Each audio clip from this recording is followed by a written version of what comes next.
the realization of prosperity. It is granted only to the heart that abounds with integrity, trust, generosity, and love to realize true prosperity. The heart that is not possessed of these qualities cannot know prosperity, for prosperity, like happiness, is not an outward possession, but an inward realization. The greedy man may become a millionaire, but he will always be wretched, and mean, and poor, and will even consider himself outwardly poor, so long as there is a man in the world who is richer than himself. Whilst the upright, the open-handed and loving will realize a full and rich prosperity, even though their outward possessions may be small. He is poor who is dissatisfied, he is rich who is contented with what he has, and he is richer who is generous with what he has. When we contemplate the fact that the universe is abounding in all good things, material as well as spiritual, and compare it with man's blind eagerness to secure a few gold coins or a few acres of dirt, it is then that we realize how dark and ignorant selfishness is. It is then that we know that self-seeking is self-destruction. Nature gives all, without reservation, and loses nothing. Man, grasping all, loses everything.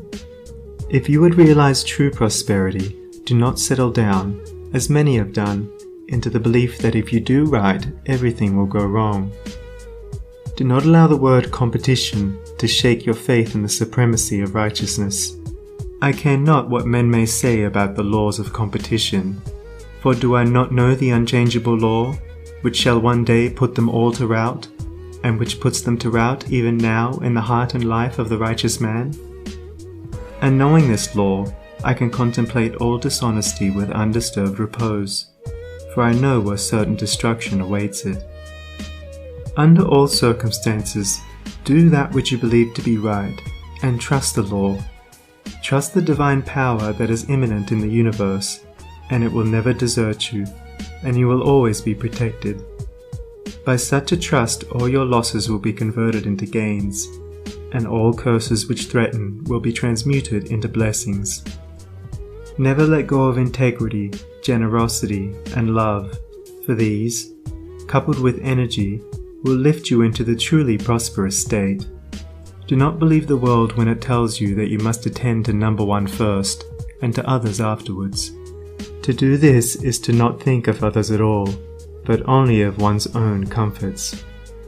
To those who practice this, the day will come when they will be deserted by all, and when they cry out in their loneliness and anguish, there will be no one to hear and help them.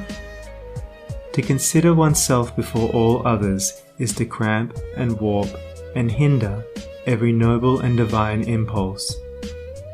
Let your soul expand. Let your heart reach out to others in loving and generous warmth, and great and lasting will be your joy, and all prosperity will come to you.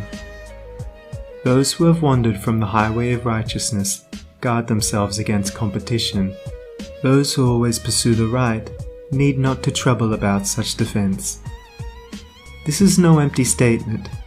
There are men today who, by the power of integrity and faith, have defied all competition, and who, without swerving in the least from their methods, when competed with, have risen steadily into prosperity, whilst those who tried to undermine them have fallen back defeated. To possess those inward qualities which constitute goodness is to be armored against all the powers of evil, and to be doubly protected in every time of trial. And to build oneself up in those qualities is to build up a success which cannot be shaken, and to enter into a prosperity which will endure forever. The white robe of the heart invisible is stained with sin and sorrow, grief and pain, and all repentant pools and springs of prayer shall not avail to wash it white again. While in the path of ignorance I walk, the stains of error will not cease to cling. Defilements mark the crooked path of self, where anguish lurks and disappointments sting.